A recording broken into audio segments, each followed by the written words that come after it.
Mana xolos Xitoyga kelsang, ertalab har kuni mana shu parkka kelib, mana bunaqa zanimatsiya qilsang bo'ladi. Xohlasang mana bunaqa движение, как fitnessga o'xshab. Xohlasang bunaqa mana.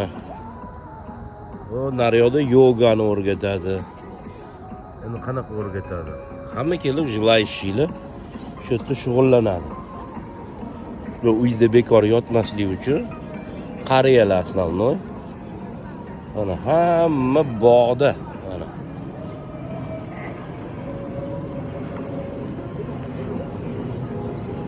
Hamma bog'da. Ertalab o'zida hozir bizda soat 7:30. Uju odam qanaqa? Bu tag'ina kamaygani. Bundan ham ko'p bo'ladi. 6:30dan 5 nechidan kelishadi-da. Mana misol uchun yosh kattalar bo'ldi. Faqat shu o'ziga sog'lig'iga qaraydigan yosh kattalar orasida yoshlar ham bor. Endi yoshlar uncha o'ziga qaramaydi. Yosh kattalar polniy zanimatsiya qiladi. Tansa tushadimi, o'yin o'ynaydimi, varre uchiradimi, deb bo'ladi, lanka o'ynaydimi, shu ham foydali. Ana.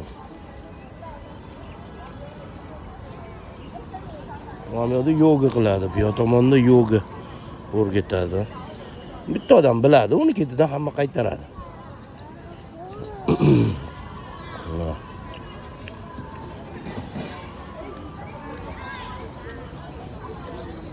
Mana misol uchun lanka o'ynashadi mana bunaqa.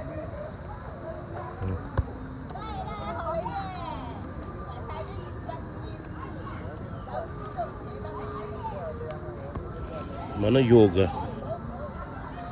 Shaolin bratan bor bu yerda. Mana hammaga o'rgatadi.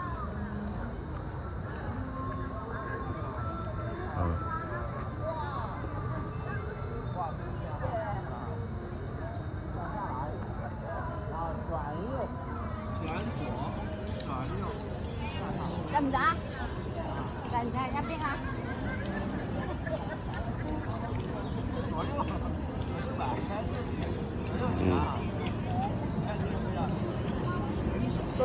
Zanimatsiya qilinadi.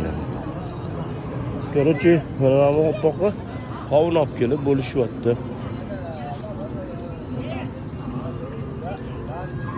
Mana bu o'zi bilan o'zi o'ynayapti. Bu ham zanimatsiya-da.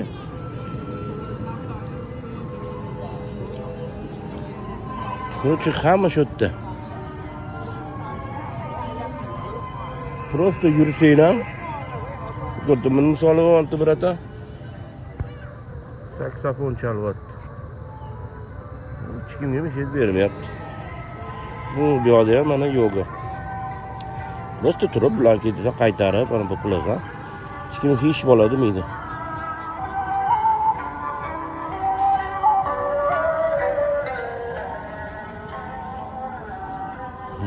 Qilichlar bilan ekan mana bu yerda.